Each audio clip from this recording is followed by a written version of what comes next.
بسم الله والحمد لله والصلاة والسلام على رسول الله صلى الله عليه وعلى آله وصحبه ووالاه اما بعد.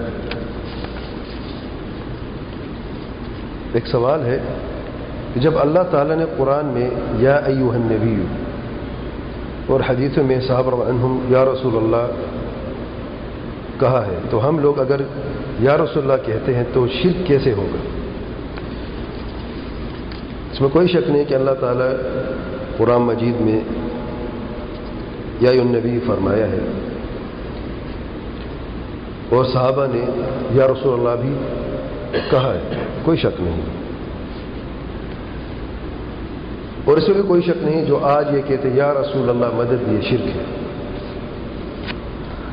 پہلے کیسے توحید ہے، بعد میں کیسے شرک ہوا؟ کیا راز ہے آخر میں؟ یاد رکھیں اللہ تعالیٰ اور اللہ تعالیٰ کے پیارے پیغمبر صلی اللہ علیہ وسلم نے سب سے زیادہ اور سب سے زیادہ سختی کے ساتھ جس چیز سے منع کیا ہے وہ ہے شرک. قرآن مجید کے اکثر آیات میں اور اکثر احادیث رسول صلی اللہ علیہ وسلم میں جس گناہ کو سب سے بدترین گناہ بتایا گیا ہے وہ ہے الشرک، اللہ تعالیٰ کے ساتھ کسی کو شریک کرنا، اللہ تعالیٰ کا حق یا اللہ تعالیٰ کے حقوق میں سے کوئی بھی حق اللہ تعالیٰ کی مخلوق میں سے کسی کو دینا. اللہ تعالیٰ کے پیارے پیغمبر صلی اللہ علیہ وسلم اللہ تعالیٰ کے رسول ہے، افضل الخلق ہے، سید البشر، سید ولد آدم ہے صلی اللہ علیہ وآلہ وسلم. پورے کائنات میں آپ صلی اللہ علیہ وسلم سے افضل کوئی بھی نہیں ہو سکتا اور نہ کبھی کوئی ہوگا. افضل الخلق علی الاطلاق.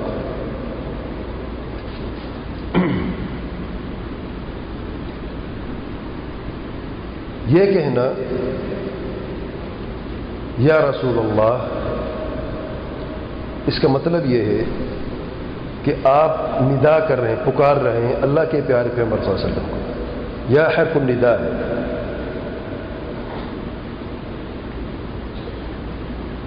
اور زندگی میں آپ صلی اللہ علیہ وسلم کی زندگی میں صحابہ کرام اللہ تعالیٰ کے پیارے پیغمبر صلی اللہ علیہ وسلم خدمت میں حاضر ہوتے اور عرض کرتے یا رسول اللہ ادعو اللہ ان یشفینی، اے اللہ کے پیارے پیغمبر صلی اللہ علیہ وسلم اللہ تعالیٰ سے دعا کیجئے کہ اللہ تعالیٰ ہمیں شفا دے. اور کئی روایات ہیں صحیح بخاری میں اس بڑھیا کا قصہ جس کے تعلق سے سید عبداللہ بن عباس رضی اللہ عنہ فرماتے ہیں اگر کوئی شخص اس زمین پر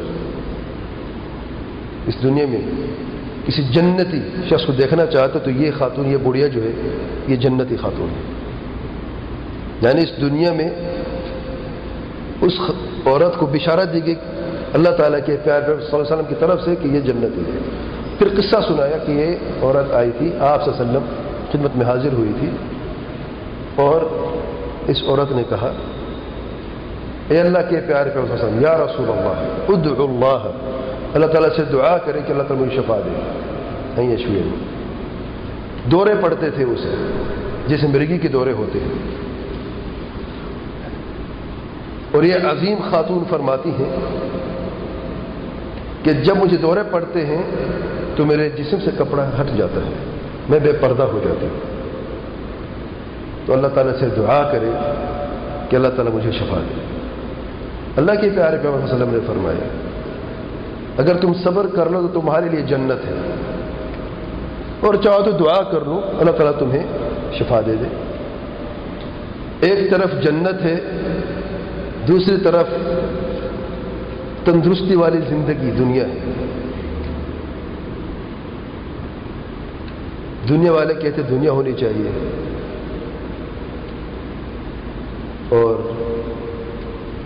آخرت والے کہتے ہیں آخرت ہونی چاہیے. عرض کرتی ہیں اللہ کے پیارے پیغمبر صلی اللہ علیہ وسلم میں صبر کرتی ہوں، دوروں پر صبر کر لیتی ہوں، اگر جنت اس بیماری پر صبر کرنے سے ملتی ہے تو میں صبر کر لیتی ہوں،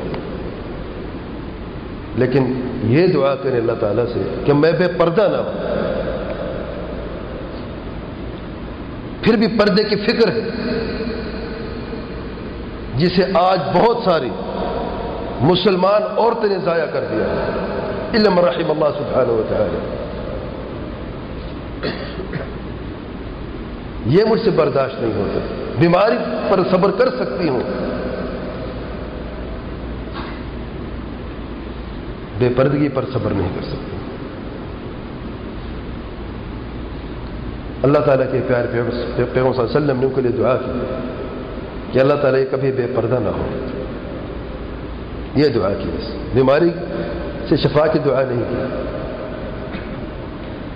سید عبداللہ بن عباس رحمہ فرماتے ہیں واللہ اس عورت کو ہم دیکھتے تھے جب اسے دورہ پڑ جاتا تھا اس کے جسم سے اس کے کپڑے چپک جاتے تھے، اس کے بعد کبھی بے پردہ نہیں ہوئی. دنیا جیسی بھی کٹ جائے گی لیکن آخرت کبھی دوبارہ نہیں ملے گی. اس موت کے بعد دوسری زندگی تو ہے لیکن اس زندگی کے بعد دوسری کبھی موت نہیں، نہ کبھی کوئی زندگی ہے. موت کو ذبح کر دیا جائے گا جنت اور دوزخ کے بیچ میں. ہمیشہ کی زندگی ہے جنتیوں کے لیے اور ہمیشہ کی زندگی ہے دوزخوں کے لیے. اللہ تعالیٰ ہم سب کو محفوظ فرمائے. اور جب آپ سے سلم وفات پا گئے، یہ آپ سب کی زندگی کی بات ہے، تو بعض صحابہ آتے، حاجت ہوتی، تکلیف ہوتی، بیماری ہوتی، عرض کرتے یا رسول اللہ ادعو اللہ، اللہ تعالیٰ سے دعا کرے. یا کوئی بھوکا ہوتا ہے، پیاس ہوتا ہے، یا رسول اللہ کہہ کے کوئی کھانے جو آپ سلم کے ہاتھ میں بس میں وہ کر دیتے مدد. آپ کسی زندہ شخص کے پاس جا کے مدد کرتے ہیں. ہم نے کبھی کہا کہ شرک ہے؟ کس نے کہا شرک ہے؟ لیکن آپ یہ دیکھیں آپ سلم کی وفات کے بعد کیا ہوا.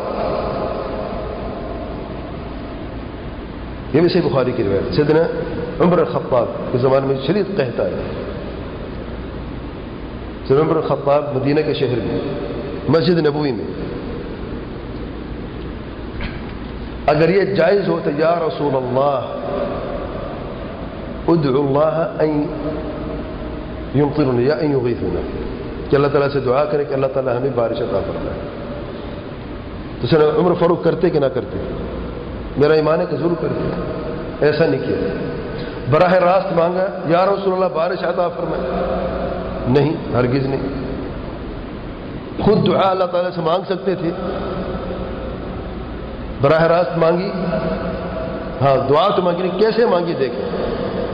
سیدنا عباس عنہ سیدنا آپ سلم کے چچا ہیں گھر سے، اور سیدنا عمر فرماتے ہیں اے اللہ تعالیٰ جب اللہ تعالیٰ کے پیارے پیغمبر صلی اللہ علیہ وسلم زندہ تھے ہم ان سے دعا کروایا کرتے تھے. آپ سے ہم دعا کرتے اور بارش نازل ہو جاتی. اب آپ سے وفات پا چکے ہیں، ہم آپ صلی اللہ علیہ وسلم کے چچا سے دعا کراتے ہیں. طریقہ کیا ہے صحابہ کا؟ یہ طریقہ ہے. تو صحابہ کرام نے یہ راستہ اختیار نہیں کیا. کیوں نہیں اختیار کیا؟ کیونکہ وہ جانتے ہیں کہ براہ راست اللہ کے پیارے پیغمبر صلی اللہ علیہ وسلم کو پکارنا وفات کے بعد شرک ہے. پکار عبادت ہے، دعا عبادت ہے. اللہ تعالیٰ کے پیارے پیغمبر صلی اللہ علیہ وسلم فرماتے ہیں الدعاء هو العبادت. مدد مانگنا عبادت ہے. ایاک نعبد و ایاک نستعین. کسی ایسے کام میں مدد مانگنا جس پر صرف اللہ تعالیٰ قادر ہے، یہ اللہ تعالیٰ کا حق ہے. صرف اللہ کو پکارنا چاہیے، صرف مدد اللہ تعالیٰ سے مانگنی چاہیے. غیر اللہ کو پکارنا، غیر اللہ سے مدد مانگنا ہر اس کام میں جس پر صرف اللہ تعالیٰ قادر ہے شرک ہے. اس لیے آپ یہ نوٹ کریں، اس بڑھیا کے قصے میں اس بڑھیا نے کہا یا رسول اللہ اشفنی یا رسول اللہ، نہیں، ادعو اللہ ان یشفینی۔ کیا وجہ ہے؟ کیونکہ شفا نہ تو آپ صلی اللہ علیہ وسلم کے ہاتھ میں ہے نہ کسی اور مخلوق کے ہاتھ میں، شفا صرف اللہ تعالیٰ کے ہاتھ میں ہے۔ تو اللہ تعالیٰ حق اللہ تعالیٰ کو دیا اور آپ صلی اللہ علیہ وسلم کو دیا کہ آپ دعا کریں ہمارے لیے۔ تو یا رسول اللہ کہنا آپ صلی اللہ علیہ وسلم کی وفات کے بعد شرک ہے، اور یاد رکھیں ان الشرک لظلم عظیم۔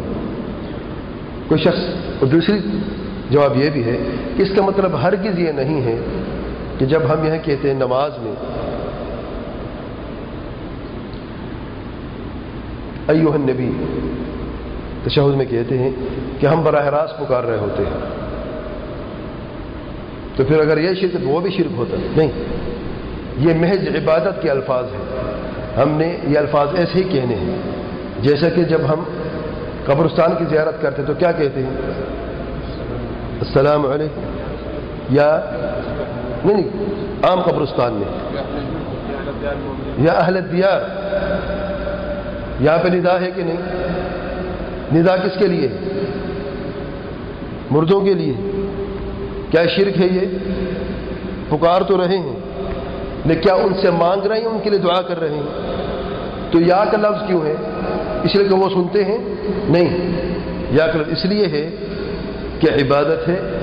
اللہ تعالیٰ کے پیار پہ وسلم یہ ہمیں الفاظ سکھائے ہیں، ہم عبادت سمجھ کے، اللہ کا ذکر سمجھ کے یہ الفاظ کہتے ہیں۔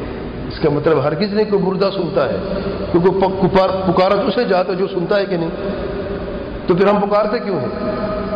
محض عبادت